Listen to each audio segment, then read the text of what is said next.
নমস্কাৰ বন্ধু বান্ধৱীসকল আপোনালোক সকলোকে মই সুৰজ ছেত্ৰীয়ে পুনৰবাৰ টিপছ অসম ইউটিউব চেনেলটোলৈ স্বাগতম জনাইছোঁ। বন্ধু বান্ধৱীসকল আপোনালোকৰ কুকুৰাবোৰ বাৰে বাৰে বেমাৰ হৈ থাকে নেকি? যদি এনেকুৱা হয় তেনেহ'লে হয়তো আপোনালোকে কিছুমান ভুল কৰি আছে যাৰ বাবে আপোনালোকৰ কুকুৰাবোৰ বাৰে বাৰে বেমাৰত আক্ৰান্ত হৈ থাকে। যদি আপোনালোকে এই ভুল কেইটাৰ বিষয়ে সবিশেষ জানিব বিচাৰিছে তেনেহ'লে ভিডিঅ'টো শেষলৈ চাব আৰু যদি আপোনালোকে এই চেনেলটোত প্ৰথমবাৰ আহিছে তেনেহ'লে চেনেলটো সাবস্ক্ৰাইব কৰি ওচৰতে থকা বেল ঘণ্টিটো প্ৰেছ কৰি দিব। লগতে আপোনালোকে যদি মোক ইনষ্টাগ্ৰামত এতিয়ালৈ ফ'লো কৰা নাই তেনেহ'লে মই মোৰ ইনষ্টাগ্ৰামৰ লিংক ডেছক্ৰিপশ্যন বক্সত দি থৈছোঁ। সেই লিংকটো ক্লিক কৰি আপোনালোকে মোক ইনষ্টাগ্ৰামতো ফ'লো কৰি দিব আৰু আপোনালোকৰ যিবোৰ প্ৰশ্ন থাকে আপোনালোকে মোক তাত সুধিব পাৰে, মই উত্তৰ দিবলৈ চেষ্টা কৰিম। চাওক বন্ধু বান্ধৱীসকল, যদি আপোনালোকৰ কুকুৰাবোৰ বাৰে বাৰে বেমাৰত আক্ৰান্ত হৈ আছে তেতিয়া হয়তো আপোনালোকে কিছুমান ভুল কৰি আছে যাৰ বাবে কুকুৰাবোৰ বাৰে বাৰে বেমাৰত আক্ৰান্ত হৈ আছে। এক নম্বৰ ভুলটো হৈছে দূষিত পানী বা লেতেৰা পানী। যদি কুকুৰাবোৰক আপোনালোকে লেতেৰা পানী খাবলৈ দিয়ে, দূষিত পানী খাবলৈ দিয়ে, তেতিয়া কুকুৰাবোৰ বাৰে বাৰে বেমাৰত আক্ৰান্ত হয়। সেইকাৰণে কুকুৰাবোৰক আপোনালোকে সদায় পৰিষ্কাৰ পানী খাবলৈ দিব। ৰাতিপুৱা সময়ত যেতিয়া আপোনালোকে পানী বাচনত ভৰাই থৈ দিয়ে তেতিয়া আপোনালোকে দিনত 3বাৰ বা 4বাৰকৈ পানীখিনি সলনি কৰি দিব। পানীখিনি ঘনাই লেতেৰা হৈ যায়, সেইকাৰণে আপোনালোকে পানীখিনি সঘনাই সলনি কৰি দিব। যদি লেতেৰা পানী কুকুৰাবোৰে দিনৰ দিনটো খাই থাকে তেতিয়া পানীৰ মাধ্যমেৰে বিভিন্ন বেমাৰ কুকুৰাৰ মাজত দেখিবলৈ পোৱা যায়। সেইকাৰণে আপোনালোকে এই ভুলটো একেবাৰে নকৰিব। কুকুৰাবোৰক সদায় আপোনালোকে পৰিষ্কাৰ পানী খাবলৈ দিব আৰু ফ্ৰেছ পানী খাবলৈ দিব। লগতে বহু দিন ধৰি জমা কৰি থৈ দিয়া পানী কুকুৰাবোৰক আপোনালোকে কেতিয়াও খাবলৈ নিদিব।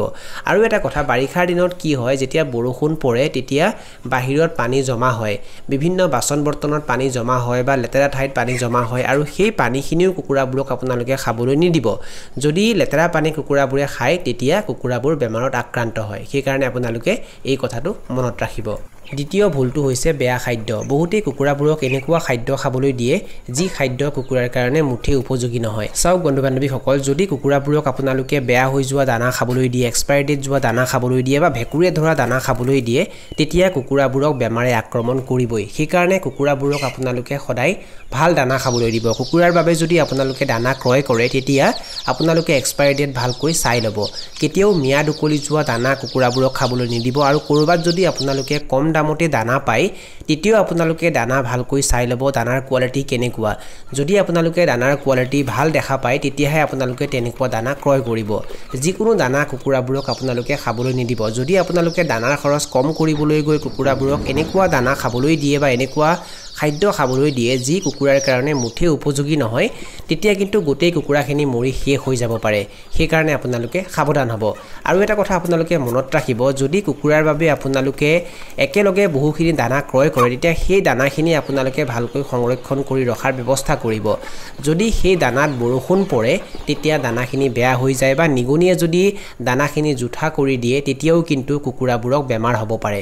সেইকাৰণে আপোনালোকে দানাখিনি ভালকৈ ষ্ট'ৰ কৰিব, মানে ভালকৈ সংৰক্ষণ কৰিব। 3 নম্বৰ ভুলটো হৈছে বাহিৰৰ লোকক কুকুৰাৰ ফাৰ্মৰ ভিতৰত প্ৰৱেশ কৰিবলৈ দিয়া। চাওক বন্ধু বান্ধৱীসকল, যদি আপোনালোকে বাহিৰৰ লোকক কুকুৰাৰ ফাৰ্মৰ ভিতৰত প্ৰৱেশ কৰিবলৈ দিয়ে তেতিয়া তেওঁলোকৰ মাধ্যমেৰে বেমাৰ বিয়পাব পৰা বিভিন্ন ধৰণৰ বীজাণু বা ভাইৰাছ কুকুৰাৰ ফাৰ্মত প্ৰৱেশ কৰে আৰু তেনেকৈয়ে কুকুৰাৰ মাজত বেমাৰৰ সৃষ্টি হয়। সেইকাৰণে আপোনালোকে এই ভুলটো একেবাৰে নকৰিব। বাহিৰৰ লোকক আপোনালোকে কেতিয়াও কুকুৰাৰ ফাৰ্মৰ ভিতৰত প্ৰৱেশ কৰিবলৈ নিদিব। যদি তেওঁলোকে সঁচাকৈ ফাৰ্মৰ ভিতৰত প্ৰৱেশ কৰিবলৈ বিচাৰে তেতিয়া আপোনালোকে এটা কাম কৰিব পাৰে, বাহিৰত আপোনালোকে পটাছ পানী বা ডিছইনফেকশ্যন ৰাখি দিব, B904 বা খৰচলিন। আৰু যেতিয়াই তেওঁলোকে কুকুৰাৰ ফাৰ্মৰ ভিতৰত প্ৰৱেশ কৰিবলৈ বিচাৰে তেতিয়া তাৰ আগমুহূৰ্তত আপোনালোকে তেওঁলোকৰ ভৰি দুখন সেই চৰিয়াটোত জুবুৰিয়াই ল'ব দিব। য'ত আপোনালোকে পটাছ পানী ৰাখিব বা বীজাণুনাশক ডিছইনফেকশ্যন আপোনালোকে ৰাখিব তাত আপোনালোকে তেওঁলোকৰ ভৰি দুখন ভালকৈ জুবুৰিয়াই ল'ব দিব। তাৰ পাছতহে আপোনালোকে তেওঁলোকক কুকুৰাৰ ফাৰ্মৰ ভিতৰত প্ৰৱেশ কৰিবলৈ দিব। আৰু ইয়াৰ লগতে আপোনালোকে কেতিয়াও বাহিৰৰ জোতা বা চেণ্ডেল পিন্ধি কুকুৰাৰ ফাৰ্মৰ ভিতৰত প্ৰৱেশ কৰিবলৈ নিদিব। বাহিৰত পিন্ধা চেণ্ডেল বা জোতা আপোনালোকে বেলেগ ৰাখিব আৰু কুকুৰাৰ ফাৰ্মৰ ভিতৰত পিন্ধা চেণ্ডেল বা জোতা বেলেগ ৰাখিব। যেতিয়া আপোনালোকে কুকুৰাৰ ফাৰ্মৰ ভিতৰত প্ৰৱেশ কৰিবলৈ বিচাৰে তেতিয়া আপোনালোকে বাহিৰৰ চেণ্ডেল বা জোতা বাহিৰতে ৰাখিব আৰু ভিতৰত যি আপোনালোকে চেণ্ডেল বা জোতা ৰাখিব সেয়া পিন্ধিহে আপোনালোকে কুকুৰাৰ ফাৰ্মত প্ৰৱেশ কৰিব।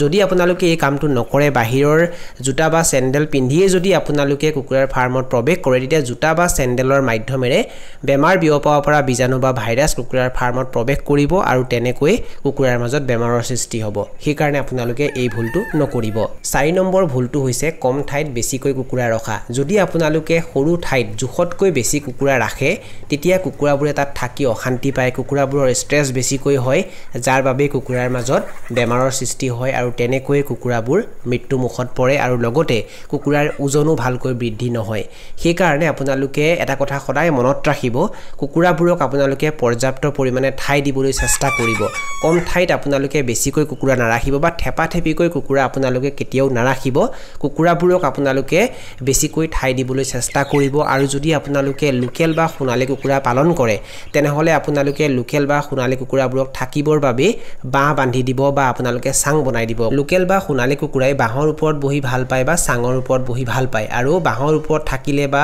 চাঙৰ ওপৰত বহিলে কুকুৰাৰ মাজত বেমাৰ আজাৰো কমকৈ হয় সেইকাৰণে আপোনালোকে কুকুৰাৰ গড়ালৰ ভিতৰত বাহ বান্ধি দিব বা চাং বনাই দিব তেতিয়া আপোনালোকে কম ঠাইত বেছিকৈ কুকুৰা ৰাখিব পাৰিব কিছুমান কুকুৰা তলত থাকিব আৰু কিছুমান কুকুৰা চাঙত বহিব যদি আপোনালোকে কুকুৰাৰ গড়ালৰ ভিতৰত বাহ বান্ধি দিয়ে বা চাং বান্ধি দিয়ে তেতিয়াও কিন্তু আপোনালোকে জুখতকৈ বেছি কুকুৰা নাৰাখিব পৰাপক্ষত কুকুৰাবোৰক আপোনালোকে বেছিকৈ ঠাই দিবলৈ চেষ্টা কৰিব এটা কুকুৰাক থাকিবৰ বাবে প্ৰায় 1 পৰা 1.5 স্কয়াৰ ফিট ঠাইৰ প্ৰয়োজন হয় আৰু সেই অনুসৰি আপোনালোকে কুকুৰাবোৰক ঠাই দিবলৈ চেষ্টা কৰিব 5 নম্বৰ ভুলটো হৈছে ভেন্টিলেশ্যনত গুৰুত্ব নিদিয়া যদি আপোনালোকে কুকুৰাৰ গড়ালটো এনেকৈ নিৰ্মাণ কৰে য'ত বতাহ চলাচল কৰিব নোৱাৰে বা বতাহ সহজতে ইপাৰ সিপাৰ হ'ব নোৱাৰে তেতিয়া কুকুৰাৰ গড়ালৰ ভিতৰত এমোনিয়া গেছৰ সৃষ্টি হয় আৰু এমোনিয়া গেছটো হৈছে অতি মাৰাত্মক গেছ অতি ভয়ংকৰ গেছ আৰু এই গেছৰ বাবে কুকুৰাৰ মাজত বিভিন্ন বেমাৰ আজাৰ দেখিবলৈ পোৱা যায় সেইকাৰণে আপোনালোকে কুকুৰাৰ গড়ালটো নিৰ্মাণ কৰিলে সদায় এনেকৈ নিৰ্মাণ কৰিব যাতে বতাহ সহজতে ইপাৰ সিপাৰ হ'ব পাৰে বতাহ চলাচল কৰিব পাৰে